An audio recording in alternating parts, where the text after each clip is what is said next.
C'était la première fois depuis plus de 200 ans que Comte retrouvait enfin les siens. Mais la scène qui se dressait devant lui le cloua immédiatement sur place. Des centaines de grands singes transportaient d'immenses rochers sous une chaleur écrasante. L'air tout entier était envahi par une odeur insoutenable de sang et de souffrance. D'épaisses chaînes emprisonnaient leurs bras et leurs jambes. Leur dos était recouvert de blessures ouvertes et de longues traces sanglantes. Pire encore, tout autour du chantier étaient plantées les têtes décapitées de leurs semblables, comme un terrible avertissement adressé à ceux qui ralentiraient le travail. Soudain, un vieux singe épuisé s'effondra en laissant tomber son rocher. Immédiatement, un gardien se précipita vers lui et lui asséna un violent coup de pied sans la moindre pitié. En voyant l'un des siens traité comme un animal, Comte sentit une rage incontrôlable monter en lui. Sans dire un mot, il s'avança lentement vers le vieillard. Puis il jeta son arme au sol avant de tendre la main pour aider le vieux singe à se relever. Mais pour le gardien, ce simple geste était une humiliation publique. Fou de colère, il s'approcha de Comte en l'insultant à voix haute. Mais cette fois, Comte refusa de se soumettre. D'un seul coup de poing dévastateur, il envoya le gardien s'écraser violemment au sol sous les regards choqués des ogres esclaves. Les autres gardiens, terrifiés par cette démonstration de force, comprirent immédiatement que la situation leur échappait. Sans perdre une seconde, ils partirent en courant prévenir leur chef suprême, le redoutable roi Scar.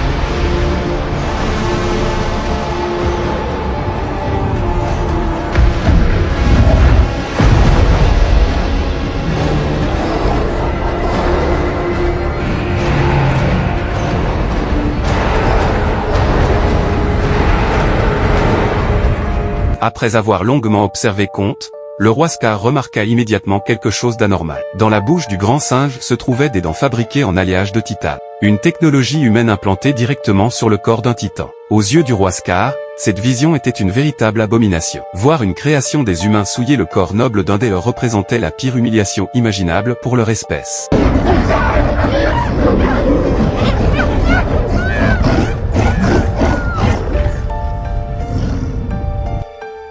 Remarquant que Suko semblait hésiter à se moquer de Comte comme les autres esclaves, le roi Scar s'avança immédiatement vers lui avec un regard rempli de colère. Pour le tyran, le simple fait de montrer la moindre compassion était déjà une forme de trahison. Mais avant que le roi Scar ne puisse frapper Suko, le père de celui-ci se plaça aussitôt devant son fils. Tremblant de peur, il supplia le roi Scar d'épargner son enfant. Il était prêt à subir n'importe quelle punition à sa place. Malheureusement, le cruel roi Scar ne supportait pas qu'un inférieur ose lui désobéir publiquement. Sans la moindre hésitation, il asséna un violent coup de pied au père de Suko, le projetant directement dans la lave en fusion sous les cris horrifiés des ogres singes. En assistant à cette scène atroce, quelque chose se brisa définitivement à l'intérieur de Comte. Toute sa rage explosa d'un seul coup. Il ramassa brutalement la hache abandonnée au sol avant de se préparer à affronter le roi Scar lui-même. Face à lui, le roi Scar retira lentement son immense fouet fait d'os de serpent. Puis, brandissant cette arme terrifiante forgée à partir de la colonne vertébrale d'un ancien monstre, il traça lentement un cercle autour d'eux. Un cercle de duel dont un seul sortirait vivant.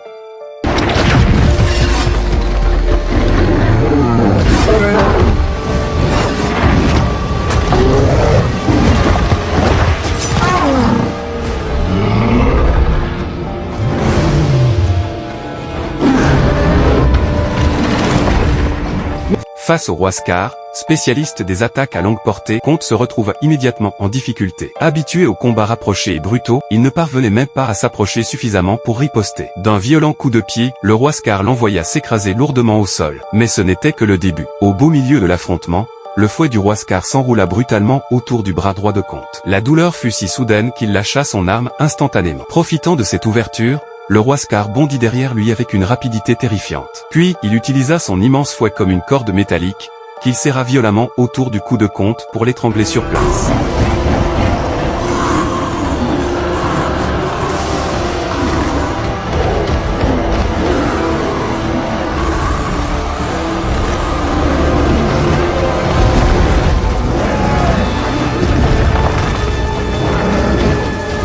Bien qu'il ait déjà vaincu Comte durant le duel, le roi Scar empêcha immédiatement Cespire d'intervenir, comme s'il préparait quelque chose de bien plus terrifiant. Puis, dans un silence oppressant, il leva lentement son immense fouet vers le ciel. À son extrémité brillait un mystérieux cristal noirâtre. Soudain, le cristal se mit à rayonner d'une étrange lumière. Et l'instant d'après, un grondement monstrueux secoua toute la forteresse. Derrière une immense cascade de lave en fusion, une créature gigantesque apparut lentement dans l'ombre. Ses yeux bleu glace illuminaient l'obscurité comme ceux d'un démon. Chaque pas de la bête faisait trembler le sol sous les pieds des singes terrifiés.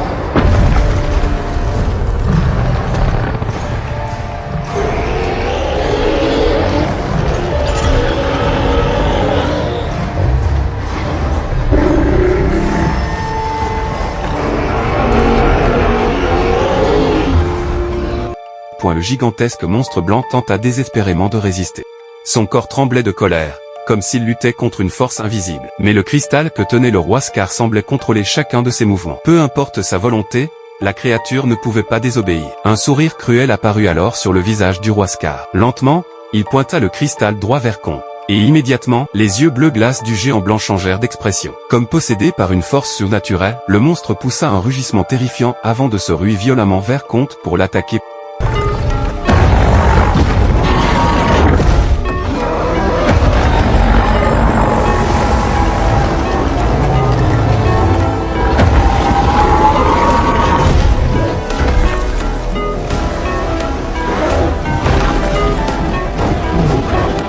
Voyant le monstre blanc se préparer à lancer une seconde attaque, Zuko cria soudainement à Comte de l'autre côté du champ de bataille. Dans l'urgence, il lui indiqua une grotte cachée dans la roche voisine. Il lui ordonna de fuir immédiatement par ce passage. Selon Zuko, il existait encore un espoir. Plus tard, Comte pourrait retrouver Godzilla. Et ensemble, ils auraient peut-être la puissance nécessaire pour renverser le règne du roi Scar. Il n'était pas trop tard pour reconstruire une nouvelle dynastie et libérer leur peuple. Sans hésiter une seconde, Comte se précipita vers le tunnel indiqué par Zuko. Il se glissa rapidement à travers l'étroit passage rocheux avant de suivre ce chemin jusque vers la sortie extérieure. Mais dès qu'il réapparut à l'air libre, les sbires du roi Scar se lancèrent immédiatement à sa poursuite. Comte attira alors les grands singes vers un piège qu'il avait préparé à l'avance. Pourtant, cette fois, ses ennemis ne tombèrent pas dans le panneau. En remarquant le mécanisme dissimulé sous leurs pieds, le chef du groupe ralentit immédiatement. Puis lui et ses compagnons enjambèrent calmement les lianes du piège. En quelques secondes, Comte se retrouva complètement encerclé, coincé au bord d'une impasse, sans aucune possibilité de fuite. Alors que Comte croyait sa dernière heure arrivée, quelque chose attira soudain son attention au-dessus de lui.